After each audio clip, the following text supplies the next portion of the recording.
বিদেশে থাকবো পড়ে, এটা তো হতে পারে না। বাংলার জনগণ তো এটা সহ্য করতে পারবে না। পিতা মাতা ভাই বোন সব হারিয়ে এত বড় শোক সামলানো খুব কঠিন। চোখ ভেসে যেত, মন ভেঙে যেত। বয়সও অল্প ছিল, কিভাবে নিজেদের সামলাতাম। আমরা দু বোনকে ধরে কাঁদতাম। কাঁদতে কাঁদতে অনেক সময় পার করেছি। দুজনকে সান্ত্বনা দেবার চেষ্টা করেছি। তারপর আপা যখন আওয়ামী লীগের সভানেত্রী হয়ে দেশে ফিরলেন, আমাদের স্বপ্ন ছিল একটাই, আব্বার আদর্শ প্রতিষ্ঠা করা এবং মানুষের কল্যাণে কাজ করা। 81 সালে আপা যখন দেশে ফিরেন, আপাকে বাড়িতে ঢুকতে দেওয়া হয় নাই, 32 নম্বরে ঢুকতে দেওয়া হয় নাই। বাড়ির সামনে রাস্তায় বসেই তিনি দোয়া দরুদ পড়তে বাধ্য হন। এই বাড়িতে আমাদের কত স্মৃতি। 6 দফা স্বাধীনতা আন্দোলনের সময় এই বাড়িতে কত মানুষ আসতো, কত সভা হতো, লোকের কান্না থাকতো। সেই বাড়ি আজ নির্জন, নিস্তব্ধ, শূন্যতায় ভরা। বুকের ভেতর সব ব্যথা বেদনা চেপে রাখতে হতো, কাউকে কিছু বলতে পারতাম না।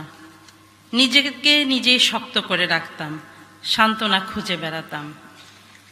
83 সালে আমি বাংলাদেশে ফিরে আসি। এসে ওই বাড়িতে প্রবেশ করতে আমার খুব কষ্ট হয়েছে, বুক ভেঙে গেছে। আমাদের ভাগ্যে ছিল আব্বার হাতের এই স্মৃতি, এবং এটাই আমাদের জীবনের একটা অমূল্য সম্পদ। আমাদের পরিবারে পারিবারিক একটি মূল্যবোধ ছিল। জন্ম থেকেই আমরা আব্বাকে দেখে আসছি জেলে জেলে। আমার মায়ের কাছে শিক্ষা পেয়েছি বড়দের কিভাবে সম্মান করতে হয়। অনুমতি ছাড়া তাদের জিনিসপত্র ধরা বা দেখা উচিত না।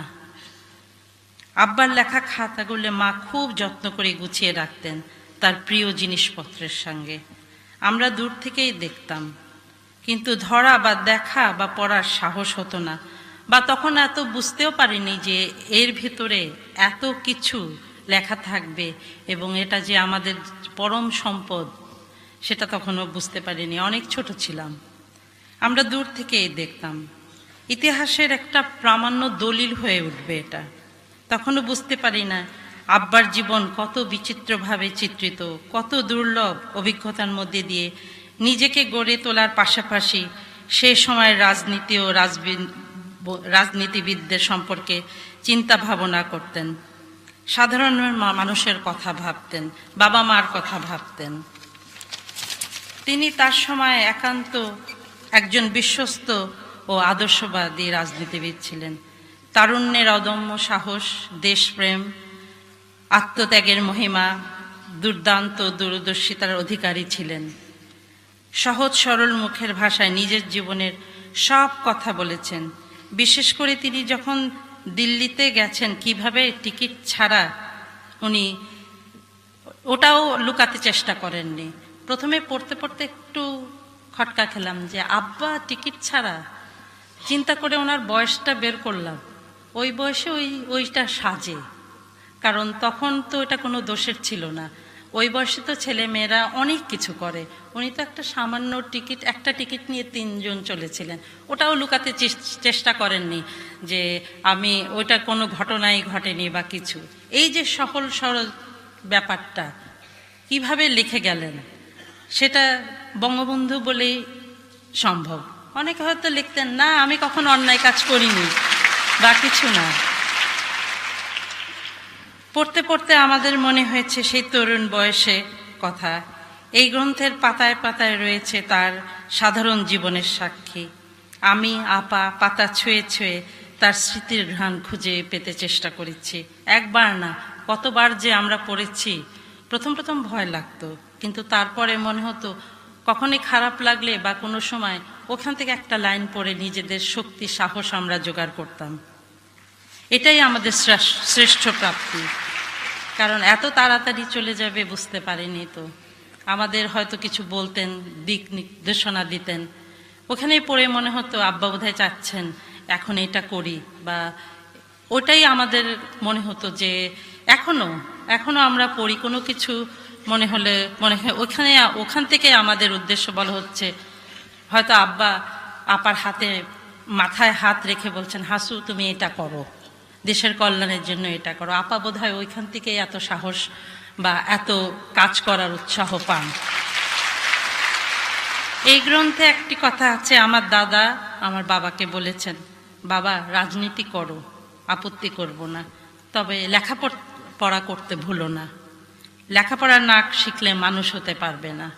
এই কথাটা আমি আমার ছেলে মেয়েদের সব সময় বলি, বাবা লেখাপড়া করো, লেখাপড়া শিখে অনেক জ্ঞানী হও, লেখাপড়া ছাড়া দুনিয়াতে চলতে পারবে না। সবাই সব কিছু নিয়ে যেতে পারে, ওই শিক্ষাটা কেউ নিয়ে নিতে পারবে না, এবং সেই চেষ্টাই করে যাচ্ছি। আমি আগেই বলেছি আমাদের পারিবারিক একটি মূল্যবোধ ছিল, এটা হলো সেই মূল্যবোধ। শিক্ষা দীক্ষা তিনি তার সারা জীবন চর্চা করে গেছেন, আমাদেরও সেই আদর্শে অনুসরী করে গেছেন। তিনি তার পিতামাতা, আত্মীয় স্বজন, বন্ধুবান্ধব, নেতাকর্মীদের কথা বলেছেন এবং আমার মায়ের মমতাময়ী চরিত্রটি তুলে ধরেছেন। তিনি কতখানি আদর্শময়ী আত্মদেখী মহিলা ছিলেন। এই আত্মজীবনী বাঙালি জাতির সংগ্রামী ইতিহাসের একটি শ্রেষ্ঠ অধ্যায় হয়ে থাকবে। এই ইতিহাস তরুণ প্রজন্মের কাছে শিক্ষণীয়, দেশপ্রেমের উজ্জ্বল শিক্ষা হয়ে থাকবে, সামনে চলার সাহস যোগাবে। আমি আশা করব এই আত্মজীবনী আপনারা পড়বেন, অন্যকে পড়তে সহযোগিতা করবেন, তাহলেই তার আত্মার শান্তি পাবে, তার প্রতি শ্রদ্ধা জানানো হবে। কেননা বাংলার মানুষ ছিল তার প্রিয়। তিনি এই বাঙালি জাতির একটি স্বাধীন দেশ দিয়ে গেছেন, এই দেশের কল্যাণের জন্য সারা জীবন আত্মত্যাগ করে গেছেন। খাতাগুলি হাতে নিয়ে মনে হয়েছে সাধারণ রুলটা না খাতা।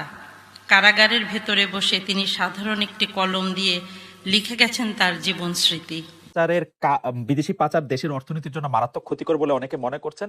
আপনি একজন অর্থনীতিবিদ হিসাবে আপনার কাছে আমাদের একটু প্রশ্ন, যে এই ক্ষেত্রে কোন কোন জায়গায় আপনি সরকারের লুপ হোলস গুলি দেখেন এবং আপনি মনে করেন যে এই ব্যাপারগুলি মানে নীতিমালায় পরিবর্তন আনা দরকার বা কোনো আইনের পরিবর্তন আনা দরকার বা আরো ভিজিলেন্ট হওয়া দরকার, কোন বিষয়গুলি নিয়ে আপনার পরামর্শ বা সাজেশন, অবজারভেশন?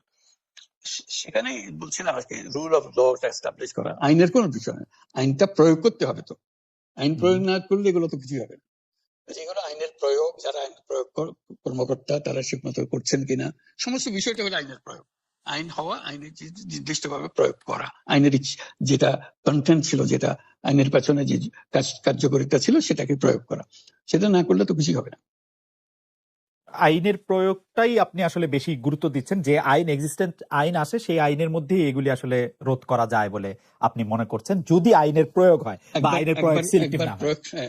একবার প্রয়োগ করা শুরু হলে তখন বুঝে কোন জায়গায় আপনার ঘাটতি আছে সেটা পূরণ করে দেবেন। এখন তো বোঝাই যাচ্ছে না ঘাটতি কোথায় আছে, কারণ আইনেরই প্রয়োগ। এই প্রসঙ্গেও যদি আমি আরেকটা প্রশ্ন করি, যে অনেকে এরকম আশঙ্কা করছেন যে বাংলাদেশের অর্থনীতি আসলে খুব ভঙ্গুর অবস্থার মধ্যে আছে। এই অর্থনীতি যেহেতু বিপুল পরিমাণে বৈদেশিক ঋণ আছে, এর মধ্যে নানা ধরনের ব্যাংকিং খাতে নানা ধরনের অব্যবস্থা আছে, আপনি কি মনে করেন যে বাংলাদেশের অর্থনীতি আসলে খুব ভঙ্গুর বা মারাত্মক কোনো চ্যালেঞ্জের মধ্যে আছে? সরকারও এই চ্যালেঞ্জটার কথা স্বীকার করে, কিন্তু তারা করোনা এবং ইউক্রেন যুদ্ধের কথা বলে যে সারা বিশ্ব পড়েছে তাই আমরাও পড়েছি। আপনি এটা কিভাবে দেখেন, মানে আপনি কিভাবে কম্পেয়ার করেন বাংলাদেশ এবং সারা বিশ্বের অর্থনৈতিক অবস্থার মধ্যে? সারা বিশ্বের অর্থনীতি, বাংলাদেশের অর্থনীতির অবস্থা খারাপ সেটা সবাই যেমন বলছে, আমাকেও সেভাবেই বলতে হবে।